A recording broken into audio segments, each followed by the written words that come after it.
Hello everyone, कैसे हैं आप? एकदम बढ़िया। बिल्कुल, आप ऐसे ही हंसते रहिए, मुस्कुराते रहिए और हाँ, पढ़ाई भी करते रहिए। प्यारे दोस्तों, हम आपके लिए अपने इस YouTube channel Digvijay commerce classes पर कॉमर्स के हर एक सब्जेक्ट की पूरी सीरीज़ लेके आ रहे हैं, जिसमें आपको एक तरफ से सारे रूल्स, उनके practical question topic by topic आपको मिलते हैं।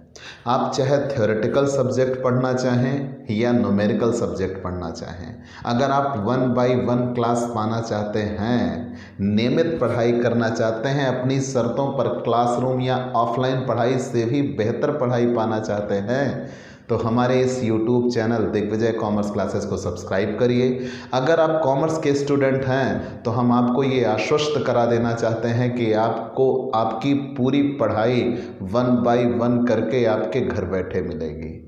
आप हमसे जुड़िए, हमारे इस YouTube channel Digvijay commerce classes को सब्सक्राइब करिए, शेयर करिए, बेल आइकन दबाइए ताकि आपको हमारे लेटेस्ट वीडियोज़ के अपडेट मिल सकें।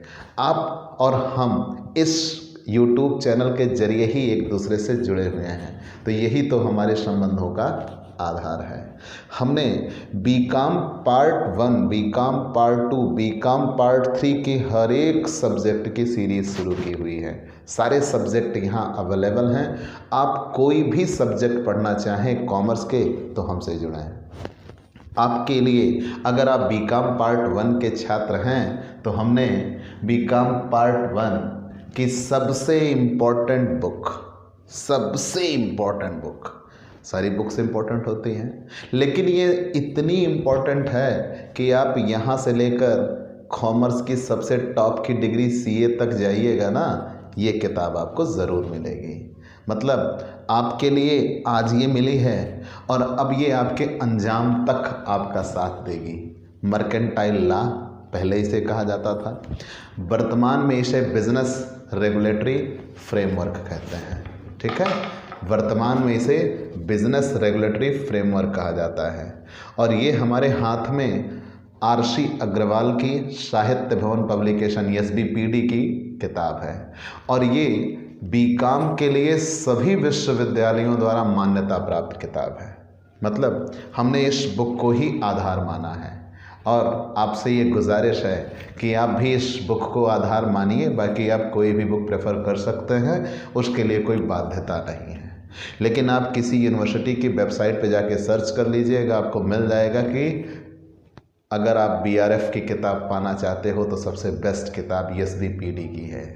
ठीक है, तो चलिए दोस्तों, हम आज आपके लिए इस बुक की शुरुआत करते हैं और अब नियमित क्लासेस की आपको मिलेगी, 1 बाय 1 मिलेगी। और अगर आप इसकी डेली क्लास पाना चाहते हैं, डाउट सेशन क्लियर करना चाहते हैं, PDF पाना चाहते हैं और क्वेश्चन पेपर सॉल्व कराना चाहते हैं, ये सब कुछ पाने के लिए आप हमसे पेड क्लास लीजिए।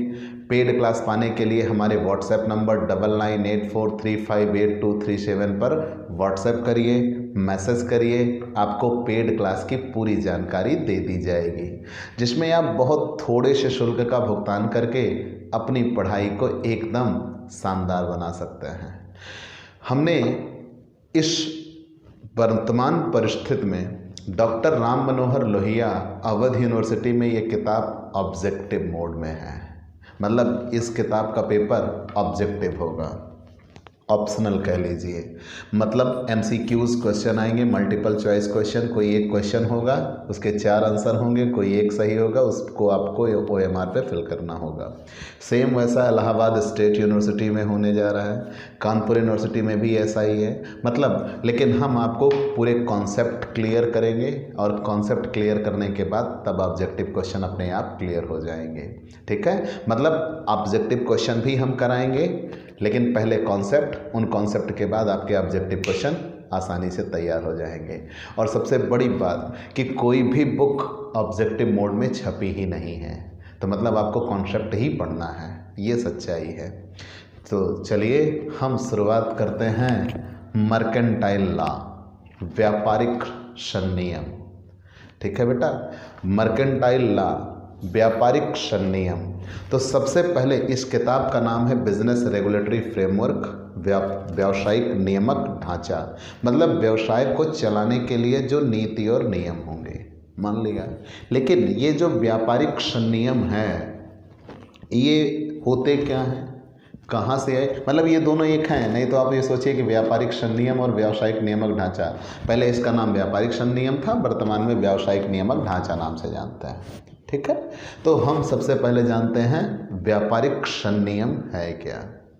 देखिए मैंने बोर्ड पे आपकी मदद के लिए कुछ लिख रखा है ताकि आपका समय में बचा सकूं। संनियम किसे कहते हैं, ठीक है, संनियम किसे कहते हैं। तो संनियम के बारे में ये कहा गया है राज्य द्वारा समाज में शांति और व्यवस्था बनाए रखने के लिए। अब यहाँ राज्य से अभिप्राय आप कानून से मान लीजिए, स्टेट और सेंट्रल गवर्नमेंट की बात नहीं करिएगा, ठीक है, कानून व्यवस्था से मान लीजिए कि राज्य द्वारा समाज में शांति और व्यवस्था बनाए रखने के लिए।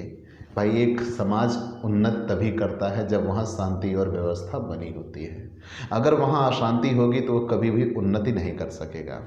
तो राज्य द्वारा समाज में शांति और व्यवस्था बनाए रखने के लिए मानवीय आचरण तथा व्यवहारों को, भाई समाज किससे निर्मित होता है, मनुष्य से। अगर वहाँ मानवीय आचरण और व्यवहार एक दूसरे के विरोधाभास हैं, एक दूसरे के लिए अन्यायपूर्ण हैं, तो कभी भी समाज में शांति व्यवस्था नहीं बन सकती। और अगर समाज में शांति व्यवस्था नहीं बन सकती तो समाज कभी भी तरक्की नहीं कर सकता। तो यहाँ ये साफ तौर पर कहा गया है कि राज्य द्वारा समाज में शांति और व्यवस्था बनाए रखने के लिए मानवीय आचरण तथा व्यवहारों को व्यवस्थित, नियमित और नियंत्रित करने के उद्देश्य से, मानवीय आचरण तथा व्यवहारों को व्यवस्थित, नियमित और नियंत्रित करने के उद्देश्य से जो नियम या उपनियम बनाए जाते हैं उन्हें ही संनियम कहते हैं। ठीक है, तो हमने पहले ये बता दिया, ये आप जानते रहिए कि मर्केंटाइल लॉ आखिर कहते किसे हैं, व्हाट इज लॉ। यहाँ पे आप किसकी डेफिनेशन जान रहे हो, लॉ की। यहाँ आईपीसी नहीं पढ़ना, आपको भारतीय दंड विधान नहीं पढ़ना। जैसे दंड विधान का मतलब ये है कि अगर आपने कोई कानून का उल्लंघन किया तो आपको सजा कितनी हो सकती है। यहाँ आप कोई जुर्म नहीं कर रहे हो, यहाँ व्यापारिक काम है, वहाँ अगर आपने कोई चूक की तो क्या हो सकता है वो आपको जानना है। ठीक है, तो हमने पहले ये कहा व्यापारिक संनियम में पहले आप जान लीजिए संनियम कहते किसे हैं। तो व्हाट इज द डेफिनेशन या what is the main meaning of law, संनियम कहते किसे हैं। तो क्लियर हुआ, राज्य द्वारा समाज में शांति और व्यवस्था बनाए रखने के लिए, राज्य द्वारा समाज में शांति और व्यवस्था बनाए रखने के लिए। अब समाज में शांति और व्यवस्था किसके द्वारा तैयार होगी, मानवीय आचरण के द्वारा। तो कंट्रोल किसको किया जाएगा, मानवीय आचरण को। तो राज्य द्वारा समाज में शांति और व्यवस्था बनाए रखने के लिए मानवीय आचरण तथा व्यवहारों को व्यवस्थित, नियमित और नियंत्रित करने के उद्देश्य से जो राज्य द्वारा नियम या उपनियम बनाए जाते हैं उन्हें ही संनियम कहते हैं, लॉ कहते हैं। चलिए ये तो हमने मान लिया कि राज्य द्वारा जो नियम या उपनियम बनाए जाएंगे ताकि मानवीय आचरण को नियमित, नियंत्रित और व्यवस्थित किया जा सके, उसे ही हम क्या कहते हैं, संनियम कहते हैं। ठीक है, लेकिन न्यायमूर्ति सालमंड इन्होंने एक डेफिनेशन दी है। डेफिनेशन तो कई लोगों ने दी है, प्रोफेसर ए.के. सेन ने दी है, प्रोफेसर एम.जे. शेटना ने दी है, प्रोफेसर एम.सी. शुक्ल ने दी है, सब ने दी है। कोई भी एग्ज़ाम में आ भी सकती हैं, लेकिन हम कुछ एक की व्याख्या करते हैं। न्यायमूर्ति सालमंड ने क्या कहा है, न्यायमूर्ति सालमंड के अनुसार संनियम से आशय, मतलब मीनिंग ऑफ लॉ, संनियम से आशय राज्य द्वारा मान्य एवं प्रयुक्त, राज्य द्वारा मान्य एवं प्रयुक्त मतलब राज्य जिसे मानता है। राज्य मतलब यहाँ स्टेट नहीं बेटा, कानून। राज्य द्वारा यहाँ क्या है, कानून। तो संनियम से आशय राज्य द्वारा मान्य एवं प्रयुक्त उन सिद्धांतों के समूहों से है, एक ग्रुप ऑफ प्रिंसिपल कह लीजिए कि राज्य द्वारा मान्य एवं प्रयुक्त उन सिद्धांतों के समूह से है जिनको वह न्यायिक प्रशासन के लिए उपयोग में लाता है, उसे ही संनियम कहते हैं। तो यहाँ इन्होंने कहा है कि संनियम से आशय राज्य द्वारा मान्य एवं प्रयुक्त, राज्य जिसे मानता है और प्रयोग करता है, राज्य द्वारा मान्य एवं प्रयुक्त उन सिद्धांतों के समूह से है जिनको वह न्यायिक प्रशासन के लिए उपयोग में लाता है। मतलब जिनको न्यायालय के जरिए वो कन्वर्ट करा सकता है उन्हें ही इसमें शामिल किया जाता है। ये न्यायमूर्ति शाल्मंड ने कहा है। आप फिर से जान लीजिए कि संनियम से आशय राज्य द्वारा मान्य एवं प्रयुक्त उन सिद्धांतों के समूहों से है। संनियम से आशय राज्य द्वारा मान्य एवं प्रयुक्त उन सिद्धांतों के समूहों से है जिनको वह न्यायिक प्रशासन के लिए उपयोग में लाता है। कानूनी रूप से परिणित कराने के लिए जिसको वह उपयोग में लाता है उसे ही क्या कहते हैं? संनियम कहते हैं। अगर आपने संनियम के बारे में इतना जान लिया तो सबसे पहले आपको व्यापारिक संनियम का क्षेत्र जानना होगा। मतलब व्यापारिक संनियम में क्या क्या आता है। Professor A K. सेन हैं। Professor A K. सेन ने व्यापारिक संनियम का क्षेत्र बताया है। उन्होंने कहा, ध्यान देना बेटा, अभी ऑब्जेक्टिव क्वेश्चन चल रहे हैं, हम सारी चीज़ें बोर्ड पर नहीं लिख सकते, तो ये कंठस्थ आपको करना होगा, ठीक है? याद रखिएगा, हम एक चीज़ 10 बार आपको बताएंगे, लेकिन आप याद रखिएगा, ठीक है? तो प्रोफेसर ए.के. सेन ने व्यापारिक संनियम के क्षेत्र बताए हैं। व्यापारिक संनियम के क्षेत्र बताते समय उन्होंने कहा कि अनुबंध अधिनियम इसमें आता है। व्यापारिक संनियम में उन्होंने कहा अनुबंध अधिनियम आते हैं, वस्तु विक्रय अधिनियम इसमें आएंगे, अनुबंध अधिनियम आएगा, साझेदारी अधिनियम आएगा। ध्यान देना क्या क्या ये बताते चले गए। कहा यह गया, प्रोफेसर ए.के. सेन ने व्यापारिक संनियम के क्षेत्र बताए। व्यापारिक संनियम के क्षेत्र में इन्होंने ये परिभाषित करते हुए कहा कि इन सारे क्षेत्रों को शामिल किया जाएगा। कौन कौन से? अनुबंध अधिनियम, कॉन्ट्रैक्ट एक्ट। अनुबंध अधिनियम में आप एक व्यक्ति प्रस्ताव करता है, दूसरा व्यक्ति उस पर स्वीकृति देता है, सहमति होती है, तब प्रस्ताव वचन बन जाता है, फिर आगे हम बढ़ते जाते हैं, अनुबंध का रूप लेता है, उसके बारे में यहाँ बताया गया है, जो कि आप आगे क्लियर रूप से पढ़ेंगे। अनुबंध अधिनियम बताए गए, वस्तु विक्रय अधिनियम बताया गया, सेल्स ऑफ गुड्स एक्ट, क्रेता और विक्रेता के क्या क्या अधिकार होंगे, क्या कर सकते हैं, ये सारी चीज़ें इसमें बताया गया। फिर उसके बाद साझेदारी अधिनियम बताया गया कि एक साझेदार दूसरे साझेदार से कैसे जुड़ सकता है, क्या क्या उनको लाभ मिल सकते हैं, इन सारी चीज़ों की व्याख्या की गई। कंपनी अधिनियम बताया गया, बीमा अधिनियम बताया गया, पेटेंट, ट्रेडमार्क, कॉपीराइट, थल द्वारा माल ले जाने से संबंधित अधिनियम, ऐसे तमाम चीज़ें बताई गई जिनका हम सिलसिलेवार तरीके से अध्ययन करेंगे। विनिमय साध्य विलेख बताया गया, दिवालिया अधिनियम बताया गया, बैंकिंग अधिनियम बताया गया, आवश्यक वस्तु अधिनियम, ये सब इसके क्षेत्र हैं। परंतु अपनी सुविधा की दृष्टि से हम बीकॉम पार्ट 1 में, ध्यान देना, मैंने ये कहा प्रोफेसर ए.के. सेन ने इतने क्षेत्र गिनाए हैं, परंतु अपनी सुविधा की दृष्टि से व्यापारिक संनियम में हम जिन चीज़ों का अध्ययन करने वाले हैं उनकी आप श्रृंखला जान लीजिए। हम अनुबंध अधिनियम का अध्ययन करेंगे, वस्तु विक्रय अधिनियम का अध्ययन करेंगे, साझेदारी अधिनियम का अध्ययन करेंगे, ठीक है? नेगोशिएबल इंस्ट्रूमेंट, जिसे आप कह लीजिए जिसमें चेक आदि निकल के आएंगे, हम उनका अध्ययन करेंगे। विनिमय साध्य विलेख जिसे कहते हैं, उपभोक्ता संरक्षण का हम अध्ययन करेंगे, और सबसे बड़ी बात, आप अंत में आके फेरा और फेमा का भी अध्ययन करेंगे, ठीक है? तो कुल मिला के हम इतनी चीज़ों का यहाँ पे अध्ययन करने वाले हैं, और यही आप इसके व्यापारिक संनियम के क्षेत्र मानिएगा। क्या क्या मैंने क्या क्या आपको बताया? अनुबंध अधिनियम, वस्तु विक्रय अधिनियम, हाँ एक और जोड़ लीजिए, हानि रक्षा अधिनियम, हानि रक्षा अनुबंध, हानि रक्षा या प्रत्याभूति अनुबंध।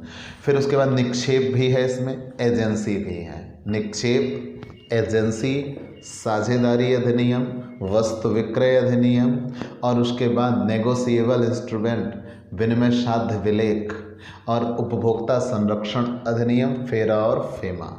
इन सब नियमों का या अधिनियमों का हम अध्ययन करेंगे व्यापारिक संनियम में, ठीक है? आगे हम जानते हैं व्यापारिक संनियम का इतिहास क्या है, ठीक है? What is the historic background of mercantile law, ठीक है। आप अगर इसका इतिहास जानना चाहते हो तो कुछ एक बातें ध्यान देना, मैंने ये चीज़ें आपको यूँ बता दी कि आपके दिमाग में ये बातें फिट हो सकें। बाकी ऑब्जेक्टिव मोड के लिए ये शायद इम्पोर्टेंट नहीं है। फर्स्ट लेसन में केवल 3 क्वेश्चन ऑब्जेक्टिव मोड में है, केवल 3। मैं चाहता तो उन 3 को बता के आगे निकल सकता था, लेकिन मेरे द्वारा ये किया गया परिश्रम आपके आगे भविष्य को पथ प्रदर्शन करेगा, तो इसलिए ये मेरी मेहनत आपके लिए। ठीक है, तो चलिए सबसे पहले हम ये जानते हैं व्यापारिक संनियम का इतिहास क्या रहा है। व्यापारिक संनियम का इतिहास, व्यापारिक संनियम में या आप इसका हिस्टोरिक बैकग्राउंड आप जानना चाहेंगे। जब आप इसका हिस्टोरिक बैकग्राउंड जान जाएंगे तो आपको आगे बहुत आसानी होने वाली है। मैंने आपसे ये जान लीजिएगा कि ये एक तरफ से व्यापारिक संनियम का इतिहास, जब आप व्यापारिक संनियम का हिस्टोरिक बैकग्राउंड जान जाएंगे तो आपके दिमाग में ये बातें बेहतर तरीके से फिट हो जाएंगी, ये कब आया, किस आधार पर आया। ठीक है, तो आपको ऑब्जेक्टिव क्वेश्चन क्लियर करने में आसानी होगी। इस बुक में केवल 3 ऑब्जेक्टिव क्वेश्चन दिए हैं इस लेसन में, लेकिन मैंने आपको बेहतर तरीके से बताने के लिए आपके लिए ये परिश्रम किया। तो मेरा ये परिश्रम आपके आगे वाले भविष्य का पथ प्रदर्शन करेगा, तो मेरा ये परिश्रम आपके लिए कुर्बान सही। ठीक है, तो आइए दोस्तों, तो व्यापारिक संनियम का इतिहास जानते हैं कि what is the historic background of mercantile law. वास्तव में जो व्यापारिक संनियम है वो व्यापारिक रूढ़ि की देन है, मतलब लॉ मर्केंट की ही देन है। वास्तव में जो व्यापारिक संनियम है वो व्यापारिक रूढ़ि की ही देन है। लेकिन इंग्लैंड में 13वीं शताब्दी के पूर्व किसी भी प्रकार का कोई मर्केंटाइल लॉ नहीं था। वास्तव में जो नियम संचालित होते थे वो व्यापारिक रूढ़ियाँ ही होती थी, जो कि मर्केंटाइल लॉ से पूरी तरह से भिन्न थे, अलग थे। ध्यान देना, मैंने क्या बताया आपको। मर्केंटाइल लॉ वास्तव में व्यापारिक रूढ़ियों की ही देन है। ठीक है, चलिए मान लिया कि मर्केंटाइल लॉ वास्तव में व्यापारिक रूढ़ियों की ही देन है। 13वीं शताब्दी के पूर्व इंग्लैंड में कोई भी व्यापारिक संनियम नहीं था। वहाँ पे जो नियम बनते थे वो रीति रिवाज होते थे, ये व्यापारिक रूढ़ियों के आधार पर ही बनाए जाते थे, और ये व्यापारिक रूढ़ियाँ पूरी तरह से व्यापारिक संनियम से भिन्न थे। लेकिन 13वीं शताब्दी के लेकर 17वीं शताब्दी तक की बात कर ली जाए तो अगर कोई भी निर्णय होता था या कह लीजिए व्यापारिक बातें आती थीं, तो वो व्यापारिक वर्ग आपस में इकट्ठा होकर मेले या कह लीजिए एक समूह में आकर, मेले या एक समूह में आकर जो निर्णय लेते थे उसी के आधार पर आगे कार्य करते थे। लेकिन अगर उनके कोई विवाद होते थे तो उन विवाद का निपटारा करने के लिए वही जो निर्णय मेले या समूह होते थे लोगों के, वहाँ पे एक कोई भी अध्यक्षता कर रहा होता था व्यक्ति, उस मेले या समूह के द्वारा उपस्थित होकर सबके द्वारा एक सर्वसामान्य निर्णय लिया जाता था और उस निर्णय के आधार पर ही विवादों का निपटारा होता था। जो वो मेले या समूह के द्वारा निर्णय लिए जाते थे उन्हें पीपोंड्रस कोर्ट कहा जाता था। क्या? पीपोंड्रस कोर्ट कहा जाता था। मैंने आपको पूरी बातें क्या बताई कि 13वीं शताब्दी के पूर्व इंग्लैंड में कोई भी मर्केंटाइल लॉ नहीं था। अब आप ये सोच रहे होंगे कि हम इंग्लैंड का क्यों पढ़ रहे हैं, अभी आपको जवाब मिल जाएगा। 13वीं शताब्दी के पूर्व इंग्लैंड में कोई मर्केंटाइल लॉ नहीं था। वहाँ जो भी नीति और नियम होते थे वो इन्हीं व्यापारिक रूढ़ियों के आधार पर बनते थे, और ये व्यापारिक रूढ़ियाँ पूरी तरह से मर्केंटाइल लॉ से डिफरेंट थी, भिन्न थी। ठीक है, अगर इन्हें कोई नीति या नियम बनाने होते थे या निर्णय लेने होते थे तो वो मंडियों में, ठीक है, व्यापारिक मंडियों में कह लीजिए, या ग्रुप में आकर, एक ग्रुप में आकर, मेले में आकर सबके द्वारा एक निर्णय लिया जाता था, भीड़ में एक निर्णय लिया जाता था और वही निर्णय सर्वमान्य होता था। उसी के आधार पर वो अपना कार्य करते थे। लेकिन मान लीजिए अगर व्यापारिक वर्गों के बीच में कोई विवाद हुआ तो उसी मेले या मंडी में एक अध्यक्षता कर रहा होता था, या जो सबसे कह लीजिए टॉप मोस्ट व्यक्ति होते थे, कुछ प्रसिद्ध व्यक्तियों के द्वारा निर्णय लिए जाते थे, उन्हें ही प्रीपोंडरस कोर्ट कहा जाता था और उन्हीं निर्णय के द्वारा ही वो नीति और नियम बनाए जाते थे। उनकी जो अध्यक्षता कर रहा होता था वो सबसे ज़्यादा प्रतिष्ठित व्यक्ति होता था और उन नियमों का जानकार होता था। ठीक है, तो ये बातों के आधार पर ही व्यापारिक रूढ़ियाँ यही बनती थी और इन्हीं के आधार पर ही व्यापार संचालित किया जाता था। वक्त बदला, 17वीं शताब्दी के पास न्यायालय पूर्ण रूप से लुप्त हो चुके थे। 17वीं शताब्दी के आसपास, मतलब ये जो प्रीपोंडरस कोर्ट हुआ करते थे, इनकी कार्यविधि अत्यंत सरल एवं संक्षिप्त हुआ करती थी। इनकी कार्यविधि जो प्रीपोंडरस कोर्ट की थी कि अगर कोई विवाद हुआ तो विवाद निपटारे के लिए एक समूह में इकट्ठा हो गए और वो इतना प्रभावशाली व्यक्तित्व होता था कि उसकी बात हर कोई मानता भी था। जैसे पहले गाँव में कहा जाता था ना, हुक्का पानी बंद कर देना, मतलब गाँव के किसी भी व्यक्ति के द्वारा इनका कोई संबंध नहीं रखा जाएगा। जैसे वहाँ पंचायती व्यवस्था भी दिखती है ना, बिल्कुल वैसा कि अगर कोई विवाद होगा तो विवाद होने की दशा में हम आपस में बैठकर इस बात का एक निपटारा कर लेंगे। तो ये वास्तव में एक संक्षिप्त व्यवस्था होती थी, प्रभावशाली व्यवस्था होती थी। जो व्यक्ति निर्णय देता था वो एक प्रभावशाली व्यक्तित्व का व्यक्ति होता था और उसकी बात मानना होता था। लेकिन 17वीं शताब्दी के अंत तक ये न्यायालय व्यवस्था विलुप्त हो चुकी थी। इसके स्थान पर ही मर्केंटाइल लॉ लाया गया। धीरे धीरे इंग्लैंड के व्यापारिक संनियम का विकास हुआ और ये रीति रिवाज ही व्यापारिक संनियम के एक अंग बनते गए। और जो भारत का व्यापारिक संनियम बना है वास्तव में वो इंग्लैंड के व्यापारिक संनियम की ही देन है। वास्तव में वो इंग्लैंड के व्यापारिक संनियम की ही देन है। तो एक ऑब्जेक्टिव क्वेश्चन आपके लिए, भारत का जो व्यापारिक संनियम बना है उसका आधार क्या रहा है? इंग्लैंड का व्यापारिक संनियम। ऐसा क्यों? क्योंकि भारत का जो व्यापारिक संनियम बना वो सन 1872 में बना। जब अपने यहाँ व्यापारिक संनियम नहीं था तो उसके पूर्व अपने यहाँ हिंदू लॉ या मुस्लिम लॉ हुआ करता था। मतलब अगर कोई विवाद हुआ तो हिंदू जन हिंदू लॉ के आधार पर निर्णय निपटारा कर लेते थे, मुस्लिम जन मुस्लिम लॉ के आधार पर निपटारा कर लेते थे। कोई एक सर्वविदित सर्वमान्य सिद्धांत नहीं था। ठीक है, सन 1872 में हमारे यहाँ व्यापारिक संनियम लाया गया और उस समय तो हम अंग्रेज़ों के गुलाम हुआ करते थे। हमारे यहाँ कोई लिखित परिपाटी नहीं थी, तो अगर कोई हमारे यहाँ लिखित अनुबंध नहीं था तो कोई विवाद होता था तो हम इंग्लैंड के मर्केंटाइल लॉ के बेस पर ही उसको सॉल्व करते थे। जब इंग्लैंड के मर्केंटाइल लॉ के बेस पर सॉल्व करते थे तो वहीं से हमारा मर्केंटाइल लॉ आया है। मतलब भारत के व्यापारिक संनियम का स्रोत क्या रहा है? इंग्लैंड का व्यापारिक संनियम। आज भी अगर हमारे यहाँ मर्केंटाइल लॉ कहीं अपर्याप्त दिखता है तो उसकी पर्याप्तता के लिए या उस विवाद का निपटारे के लिए हम इंग्लिश लॉ की ही मदद लेते हैं। ठीक है, तो भारत का जो व्यापारिक संनियम बना वो 1872 में बना और वास्तव में उस समय हम अंग्रेजों के गुलाम थे। तो जब हम अंग्रेजों के गुलाम थे तो उनका प्रभाव हमारे ऊपर था, तो हमने भी उनके लिखित कॉन्ट्रैक्ट को ही माना। तो भारत का जो व्यापारिक संनियम है वो इंग्लैंड के व्यापारिक संनियम की ही एक नकल है। ऐसा श्री BN राय ने कहा है कि भारतीय व्यापारिक संनियम मुख्यतः इंग्लैंड के व्यापारिक संनियम की ही नकल है। ठीक है, तो आप ये जानिए कि भारतीय व्यापारिक संनियम किसके आधार पर बनाया गया है? इंग्लैंड के मर्केंटाइल लॉ के बेस पर। चलिए, लेकिन भारतीय व्यापारिक संनियम का स्रोत क्या है? What is the source of Indian mercantile law? पहला, ध्यान देना, भारतीय व्यापारिक संनियम के स्रोत क्या हैं? आप एक एक टॉपिक क्लियर करते चलना बेटा। भारतीय व्यापारिक संनियम के स्रोत में सबसे पहली चीज आप ये जानिए कि भारतीय व्यापारिक संनियम आया कब? मैंने आपको बता दिया ना, 1872 में। बाकी इसकी डिटेल आप बाद में जानिएगा। तो भारतीय व्यापारिक संनियम 1872 में बना है। एक ऑब्जेक्टिव क्वेश्चन कि भारतीय व्यापारिक संनियम कब बना? 1872 में। किसके आधार पर बना? इंग्लैंड लॉ, या कह लीजिए कि अंग्रेजी संनियम के आधार पर बनाया गया है। ये दो ऑब्जेक्टिव क्वेश्चन क्लियर हो गए।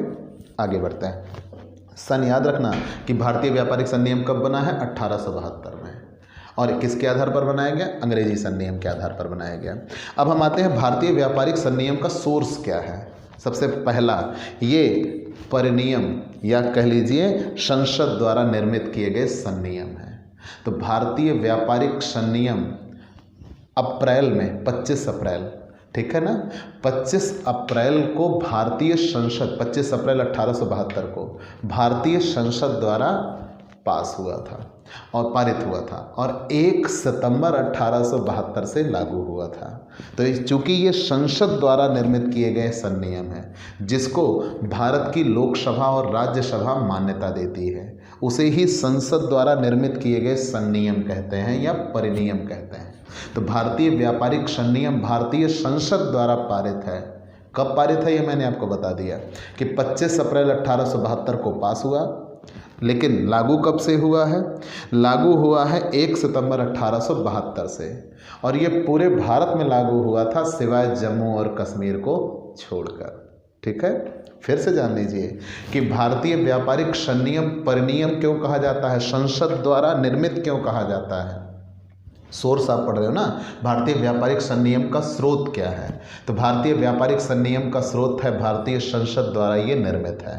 कब निर्मित हुआ? 25 अप्रैल 1872 को पास हुआ और लागू हुआ 1 सितंबर 1872 से पूरे भारत में लागू हुआ सिवाय जम्मू और कश्मीर को छोड़कर। इसीलिए इसका स्रोत क्या कहा गया है?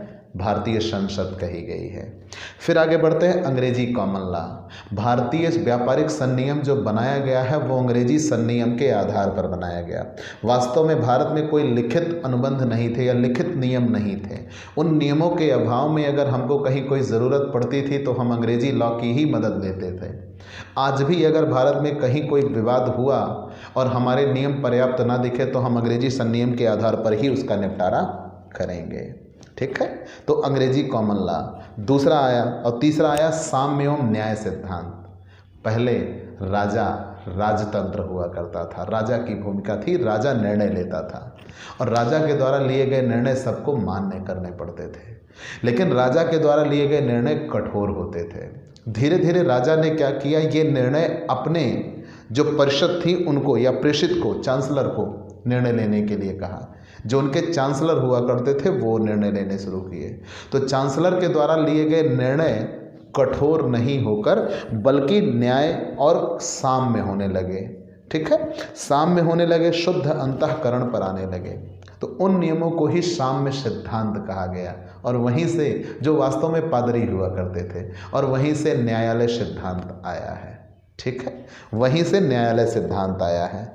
और भारतीय व्यापारिक संनियम पर रीति रिवाजों का भी पूरा प्रभाव देखने को मिलता है। भारत में जो व्यापारिक संनियम है, जैसे हमारे यहाँ हुंडी प्रचलन में है जो हमारी क्षेत्रीय भाषा में लिखी जाती है, तो भारतीय व्यापारिक संनियम पर रीति रिवाजों का भी पूरा प्रभाव देखने को मिलता है।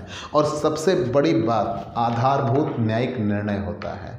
भारतीय व्यापारिक संनियम में पीछे जो निर्णय लिए जा चुके हैं उसके आधार पर आगे आने वाले निर्णयों के लिए मार्ग प्रशस्त होता है। तो पीछे लिए गए निर्णयों के आधार पर भी यहाँ पर निर्णय दिए जाते हैं कि अगर इस तरीके का कोई केस आया तो उसके संदर्भ में पीछे जो निर्णय लिया गया है, जो नज़ीर पेश की गई है, उसी के आधार पर भविष्य में आगे के लिए निर्णय माना जाएगा। तो आप एक चीज़ याद रखिएगा, हमने कहा भारतीय व्यापारिक संनियम के स्रोत क्या हैं। तो स्रोत में आप आ जाइए, भारतीय व्यापारिक संनियम के स्रोत, भारतीय व्यापारिक संनियम के स्रोत, भारतीय व्यापारिक संनियम के स्रोत।